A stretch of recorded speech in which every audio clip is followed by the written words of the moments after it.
Nous sommes de retour sur le plateau d'Africa 24 pour la suite de cette émission et pour nos téléspectateurs qui viennent de nous rejoindre. Sachez que nous sommes en direct de Kigali au Rwanda dans le cadre du 25e sommet de l'Union africaine qui se tient dans ce pays, le pays des 1000 collines. Nous avons été rejoints sur ce plateau par Madame Takun Ndiaye, elle est chargée de gens à la FAO. Merci d'avoir accepté notre invitation, chère Madame Ndiaye. Merci. Également, nos invités, les autres, ils sont toujours là. Monsieur Roger Nkodo Dang, qui est le président du Parlement africain. Merci d'être toujours en notre compagnie. Également, toujours avec nous, Madame, j'ai déjà présenté Madame Takun Ndiaye, Madame Marie-Louise Barichako, elle est du mouvement de la femme et de la fille pour la paix et la sécurité. Merci beaucoup. Merci bien. Et toujours avec nous, Monsieur André Gakwaya, il est journaliste politique, il vient du Rwanda. Merci beaucoup. On va poursuivre cette émission et aborder un autre aspect. Et évidemment, cet aspect, ça concerne le règlement des conflits aujourd'hui. Madame Ndiaye, par rapport à la manière, à l'approche de l'Union africaine à pouvoir régler les conflits sur le continent, quel est le regard que vous y portez? Mais disons que en matière de conflit, moi je vais parler selon la perspective de mon organisation, qui, comme vous le savez, s'occupe de l'agriculture, de questions de sécurité alimentaire, d'éradication de la pauvreté en milieu rural, de l'alimentation. Nous avons vu par exemple que les questions liées à la faim, le prix élevé des denrées de première nécessité, ont une influence sur la stabilité, la paix et la stabilité. Nous avons par exemple vu beaucoup de démonstrations dans les rues pendant les années de crise alimentaire et en ce sens, je pense que l'Afrique a été sage, l'Union africaine a été sage de mettre au centre de ses préoccupations les questions liées à l'atteinte du défi fin zéro, une génération fin zéro, les questions liées à l'éradication de la pauvreté de moitié d'ici 2025, notamment avec la déclaration de Malabo qui a été adoptée l'année dernière en juin pendant le sommet de l'Union africaine, les questions liées à une intégration africaine plus grande en matière d'échanges commerciaux sur les produits agricoles, les questions liées à la lutte contre la malnutrition des enfants, le retard de croissance, etc.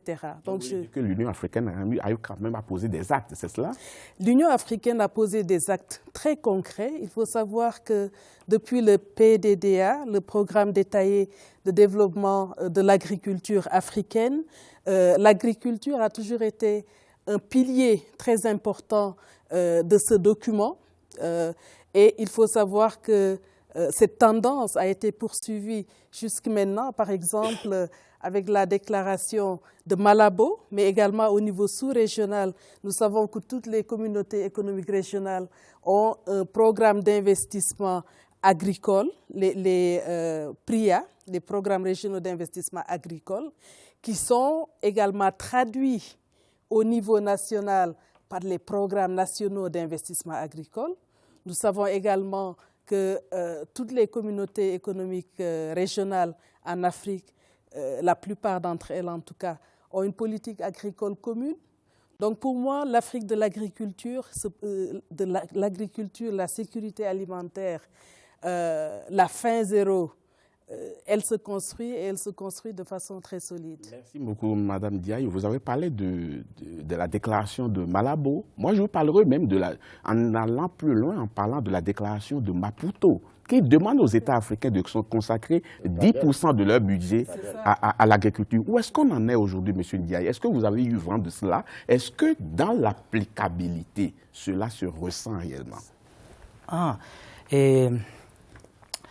Quand vous parlez de CADAP, l'agriculture est transformative.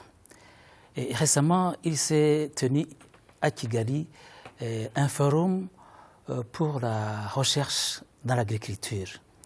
Et là, on a pu constater qu'il y a de réels progrès qui ont été faits et il y a de réels espoirs en place. Pour les États africains? Pratiquement pour tous les États, ils ont fait des efforts. Et là, il y a des programmes très encourageants. Et on a recommandé que l'on utilise l'innovation et la technologie, innovation et technologie au niveau de la production. Il faut que, au niveau des chaînes de valeur, il faut innover Et, il faut aller vers ce qui permet en fait d'augmenter la production en qualité et en quantité, mais aussi au niveau de la recourir à des semences sélectionnées plus productives, et utiliser les intrants agricoles, et éviter les pertes à la récolte, au niveau de la transformation des produits aussi, et donner priorité à la valeur ajoutée, mais chercher des marchés. Et on a des expériences tout à fait encourageantes qui sont là. Et j'ai un numéro que je veux sortir, que je devrais distribuer d'ailleurs au niveau de ce sommet, et sur ces progrès. Et tout cela, comment on a pu arriver, dans certains pays, on est arrivé à une bonne production. C'est grâce on a puisé les meilleures pratiques qui ont été expérimentées dans d'autres pays. On les a dupliquées ici et là. Et, par exemple, pour le riz au Rwanda, FARA a donné, Forum pour l'agriculture et la recherche, ils ont donné des variétés plus porteuses, des variétés de riz. Et le Rwanda les a expérimentées, ça marche, et on veut arriver à 4,5 tonnes par hectare. Mais aussi au niveau des méthodes de FFS, Farmer Field School, l'école du fermier dans son champ. On a expérimenté cela aussi. Et il y a des expériences qu'on a échangées et qui ont porté des fruits et qui nous permettent d'espérer beaucoup au niveau de la production agricole. On va essayer d'apprécier de manière globale pour voir est-ce que les décisions qui sont prises sont vraiment appliquées sur le terrain. Et j'avais demandé, je peux vous arracher la parole? Et tout cela a été réalisé grâce à quoi?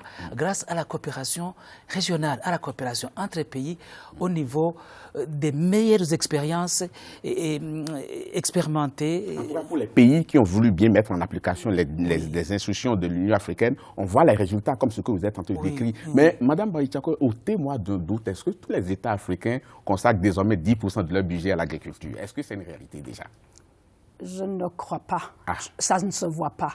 Mais si vous me le permettez, je vais revenir à la question d'abord de résolution des conflits. Parce que sans la sécurité, on ne peut pas parler de développement. Quand il n'y a pas la paix et la sécurité, on ne peut pas parler de développement. Et l'Union africaine s'est investie dans la réflexion sur cette question de paix et sécurité. Ils ont adopté une architecture de paix et sécurité qui est extraordinaire. Ils ont énoncé le principe de passer de la non-ingérence à la non-indifférence. Ils ont maintenant la vision 2063 qui, d'ailleurs, d'ici 2020, il faut avoir fait taire les armes. Je regarde tout ce qui est en train de se passer dans certains pays africains. Je me dis, où est l'Union africaine? Je crois que la question dont vous avez parlé tout à l'heure, de souveraineté, nous nous trompons des fois en énonçant des principes sans en voir la portée. Il n'y a pas de souveraineté sans responsabilité. Un pays qui ne peut pas être responsable de la sécurité de son peuple ne peut pas dire « je suis souverain ». Je crois que sur la question de paix et sécurité, l'Union africaine a encore beaucoup de travail à faire parce qu'il faut vraiment passer aux actes. Il faut faire taire les armes, il faut même oser dire à ses pairs, quand on voit que le pays perd le contrôle, il faut pouvoir oser dire à son collègue président ou à son collègue ministre de la Défense, là vous trompez de direction. Je suis en train de dire quelque chose, par exemple, qui se passe dans mon pays. Dans mon pays, le Burundi, il y a un problème très sérieux, plus sérieux que ne le voit peut-être le monde, mais quand même très sérieux, et je ne sens pas la pression de l'Union africaine, la pression de la région disant aux dirigeants du Burundi, faites attention, votre peuple est en train de mourir et vous êtes Comment est-ce que vous expliquez quand même ce comportement de l'Union africaine de ne pas pouvoir taper du poing sur la table, ne serait-ce que sur le plan sur la question du Burundi? L'Union africaine, à un moment donné, tapé sur la table. Oui, mais elle a même décidé de déployer une mission de protection. Et du coup, arrivé au sommet, je ne sais pas ce qui s'est passé. C'est comme s'il y avait une décision de se protéger mutuellement. même quand ça ne va pas, et je ne le comprends pas. Franchement, j'avoue que je ne comprends pas ce qui s'est passé pour que le sommet de l'Union africaine ne puisse pas approuver le déploiement de la MAPROBO, qui a été une mission de protection de la population. Et la population, jusqu'aujourd'hui, a encore besoin d'être protégée. Rien n'a changé, surtout la situation s'est détériorée. Mais on dirait que le monde ne voit pas, on dirait que l'Union africaine ne voit pas. Et pourtant, elle voit. Monsieur Nkodo, donc je voudrais embrayer sur ce que dit Mme Barichako. Il y a 3 niveaux de décision. Il y a la Commission de l'Union africaine. Il y a les chefs d'État, la réunion des chefs d'État, et il y a également le président en exercice de l'Union africaine. Qui prime sur qui, en fait? Bon, je reviens d'abord sur la nature des conflits en Afrique. Ce n'est plus les conflits d'indépendance. Maintenant, tous les conflits en Afrique aujourd'hui, ce sont les conflits post-électoraux. C'est la démocratie qui a mal à partir, les gens ne veulent pas partir, les gens changent de constitution pour se maintenir. Ça crée donc, ça cristallise donc, ça radicalise les populations. Et les gens meurent. Or, sur le plan normatif, si vous prenez l'Union africaine, le cadre normatif est bien tracé.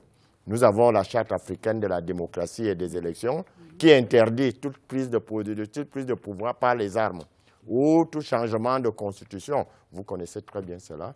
Mais aujourd'hui, j'ai dit, les conflits dont nous faisons face aujourd'hui, c'est les conflits climatiques, les conflits de l'eau, les conflits alimentaires, les conflits de changement climatique, comme je l'ai dit de manière générale, et puis cette affaire des élections, où les gens restent. Donc je crois que sur 59 instruments juridiques de l'Union africaine, il n'y a que peut-être 10 qui sont rentrés en application.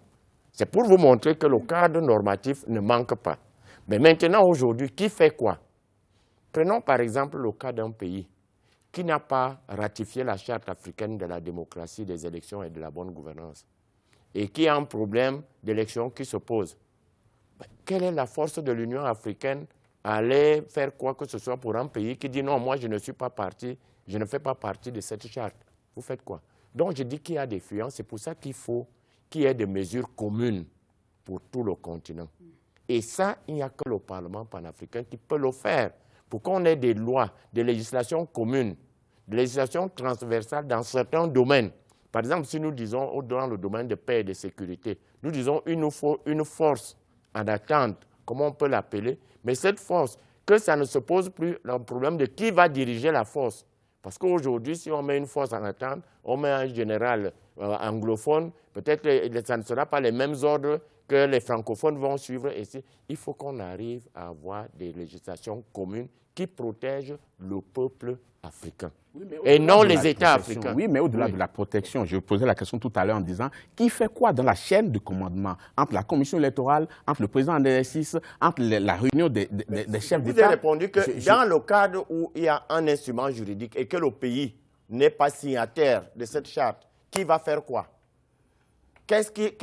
Donc il faut toujours continuer par respecter cette pseudo-souveraineté dont on parle. En fait, les gens se soustraient de l'avancée vers l'indépendance, de l'avancée vers l'intégration, en se réfugiant vers ce pseudo-autonomie, ce pseudo-souveraineté des États.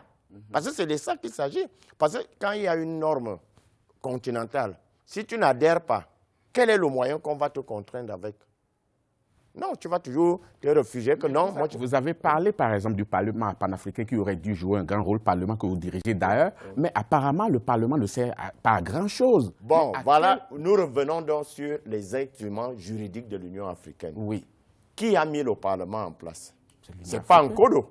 C'est l'Union africaine. Aujourd'hui, je suis président du Parlement panafricain. Oui. Je m'évertue aujourd'hui à dire qu'il faut donner un peu plus de pouvoir. Mais tout ce matin, nous étions au COREP. Vous avez entendu tout le monde dire le Parlement doit faire ceci, le Parlement doit faire ceci. Je leur ai posé la question.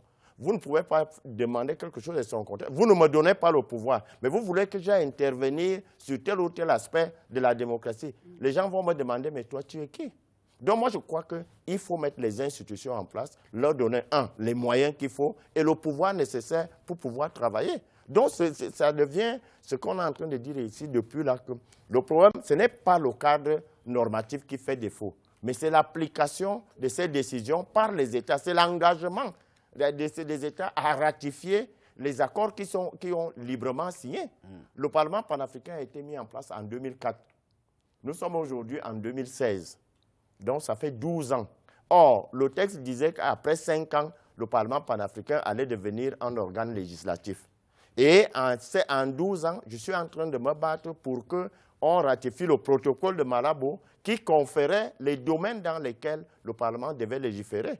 Donc, moi, je crois que, comme vous dites, nous tous là, nous sommes conscients de ce que les États, certains États, ne sont pas prêts à lâcher de ce qu'ils appellent leur souveraineté. Et par conséquent, le problème de l'intégration du continent sera toujours retardé. Ça va venir.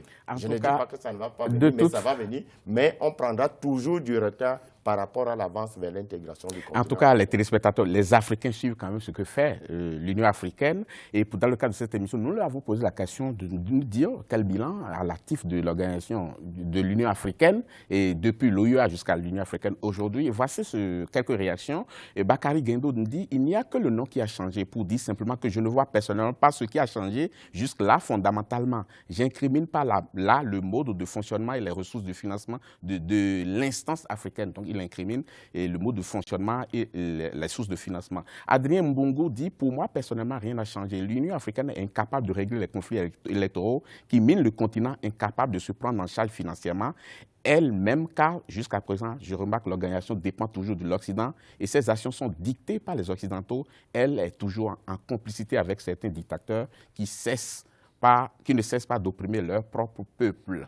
Et par rapport à la question du financement, il y a quelqu'un qui dit, Arnaud Ondimba, il dit, pour voir des améliorations, il vous faudra d'abord pouvoir faire fonctionner l'Union africaine avec ses propres moyens financiers et matériels. La main qui demande est toujours en bas. Autrement dit, vu que c'est l'Occident qui est le sponsor majoritaire, il dictera toujours sa loi sur nos dirigeants et tous les présidents de cette institution ne seront que des pots de fleurs. Madame Diaye, je reviens vers vous par rapport à ce que disent les téléspectateurs. C'est vrai qu'on pense qu'il y a une main manipulatrice qui aiguille les Africains ou les preneurs de décision, mais selon vous, est-ce que vous pensez qu'il y a vraiment une main obscure qui essaie de téléguider, ou bien c'est des Africains ou les dirigeants africains qui sont tellement accrochés à leur souveraineté, si je peux encore me permettre ce mot-là sur ce plateau ici. Madame Diaye, qu'est-ce que vous me répondez? Moi, je reviens toujours à mon domaine qui est l'agriculture, en matière d'agriculture. Bien entendu, il y a une forme de souveraineté parce que nos États ne sont pas dans les mêmes domaines écologiques. Les États ne font pas face aux mêmes contraintes. Mais je crois que ce qui est commun à nos pays à l'heure actuelle, c'est d'avoir compris que pour avoir une agriculture compétitive, pour réduire la facture d'importation de produits agricoles, il faut augmenter l'investissement dans l'agriculture. Il faut développer les chaînes de valeur.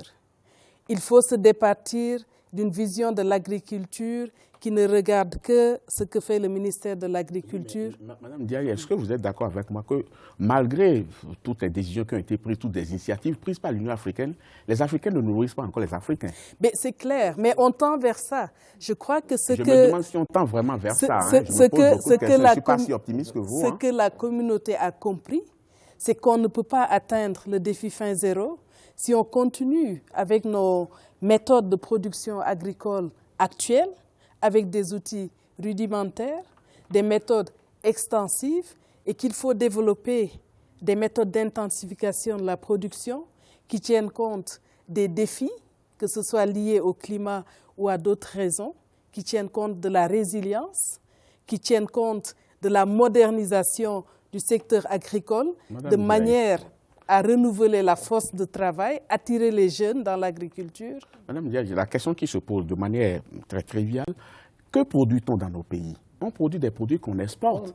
On produit le coton, ce n'est pas le coton qu'on va gagner. Mais à cette allure, est-ce que l'Union africaine est consciente qu'on va produire beaucoup de coton, mais on va importer le riz après pour qu'on va consommer? Mais, monsieur, oui. Oui.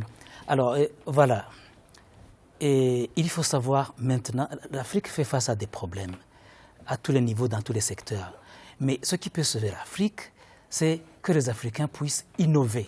C'est la dernière recommandation qui est sortie des différentes conférences qui ont lieu. C'est-à-dire Innover, il faut innover à partir de l'éducation. C'est-à-dire changer les choses, apprendre à travailler autrement qu'avant, mais de façon plus productive, plus rentable. Ce sont des méthodes tout à fait nouvelles. Il faut maintenant, nos papas, nous sommes en train peut-être d'échouer sans doute, mais nous travaillons. Mais il y a une nouvelle génération qui commence à venir, à travailler autrement. C'est pour cela qu'on a commencé par le système éducatif. Ce que nous avons appris à l'école, la façon d'apprendre, la façon d'enseigner, la façon de réfléchir, tout cela, je ne dis pas faire table rase, il faut remettre en cause. Et puis, utiliser le computer, utiliser les TIC, les technologies de l'information. Un pays qui produit beaucoup de pétrole, beaucoup de coton qu'il exporte, qu'est-ce qu'il faut dire à ce pays-là pour qu'il abandonne désormais le coton et pouvoir commencer par produire du maïs? Non, il ne doit pas abandonner. Il va diversifier la production. Si vous avez votre coton, il ne faut pas l'abandonner, il faut le produire. Mais parce que les Occidentaux sont beaucoup prêts à acheter le coton que je produis, mais ils ne sont pas prêts à acheter mon maïs. Créer des industries. Il faut créer des industries qui transforment. Il faut transformer votre coton, avoir des tissus, vendre des tissus, fabriquer des habits. Et pas les importer, les habits, tout cela. Il faut transformer au lieu d'aller acheter nos chemises toutes blanches à l'extérieur ou tout ce que vous voulez, il faut transformer nous-mêmes nos produits. C'est carrément tout un autre programme, carrément. Donc, si déjà je vais commencer par dire, je ne vais plus m'habiller comme je m'habillais, il faudrait maintenant que j'habille localement. Il faut nous habiller avec des habits produits chez nous, confectionnés chez nous, transformés chez nous, et il nous faut passer à l'étape de l'industrialisation. Il faut créer des emplois et ceci transformer à tous les produits que nous avons, à tous les niveaux. Merci, M. Gakwaya. Nous devons penser autrement. Nous devons penser autrement au niveau de l'éducation. Il y a des centres d'excellence qui sont en train d'être installés dans nos pays. Il y en a dans différentes parties, dans différentes zones. Et il y a des chercheurs, il y a des jeunes qui sont récompensés. Il faut faire le commerce autrement, transformer, chercher des financements, créer des emplois. Pourquoi il y a des conflits, pourquoi il y a la guerre? C'est à cause généralement du manque d'emploi, de la pauvreté. Alors, il y a le chômage. Il faut résoudre tous ces problèmes. Comment le faire? Merci, M. Gakwaya. Monsieur Nkoudang, vous avez écouté M. Gakwaya. C'est vrai, il expose quand même une vision qui, à long terme, peut porter des fruits. Mais quand on voit les vrais problèmes qui sont là aujourd'hui, qu'il faut régler avant de penser ce que dit M. Gakwaya, est-ce qu'on ne peut pas se dire qu'on ne pose pas les vrais problèmes aujourd'hui? Parce que quelqu'un qui a faim aujourd'hui, avec le raisonnement de M. Gakwaya, il faut lui dire, bon, ok, fais ceci et tu vas manger dans 100 ans. Je crois que je ne voudrais pas m'attarder sur les problèmes agricoles. Je suis moi-même agriculteur. Donc, je peux vous dire en réalité que le problème de l'agriculture en Afrique, il y a encore du chemin à parcourir. Parce que faire l'agriculture en zone forestière, comme moi, pour déblayer un hectare, il faut compter 1500 €, dont 1 million de francs, pour déblayer un hectare. Le problème de la machinisation de notre agriculture se pose encore. L'Afrique, aujourd'hui, dans certains pays, on a l'autosuffisance alimentaire, mais on n'a pas la sécurité alimentaire. Il n'y a pas de sécurité alimentaire en Afrique. Et c'est pour cette raison que quand le journaliste dit, bon, tout ça c'est une vision. Mais aujourd'hui, qu'est-ce qu'on doit faire concrètement? Quand moi j'ai faim et que mon pays continue à cultiver la canne à sucre, prenons par exemple le cas de canne à sucre, qu'est-ce que je fais? Moi je crois qu'il faut qu'on se batte maintenant à transformer, à passer à l'agriculture de deuxième génération. Or, l'agriculture de deuxième génération va encore se poser le problème de financement. Et je rebondis sur votre question de tout à l'heure. La main qui donne, hein, quand quelqu'un donne, est-ce qu'il ne va pas vous dicter qu'est-ce que lui veut? Si quelqu'un dit qu'il finance notre agriculture, vous venez de le soulever, est-ce qu'il va dire que je vous finance pour votre maïs? Il va dire je finance quoi? L'agriculture du coton. Parce que c'est ça qui m'intéresse moi. Il va dire je finance les cannes à sucre, c'est ça qui m'intéresse. Donc moi je crois que, et ça pose le problème des programmes de l'Union africaine. Il faut que les pays africains essayent de financer les activités de l'Union africaine. Parce que chaque fois que nos activités seront financées de l'extérieur, ce qui n'est pas un secret de polichinelle, tout le monde sait que nos activités sont financées de l'extérieur, nous avons toujours tendance à faire ce que les gens qui donnent l'argent nous demandent de faire. Donc moi, je pense qu'il y a deux choses qu'il faut voir. D'abord, que les pays acceptent.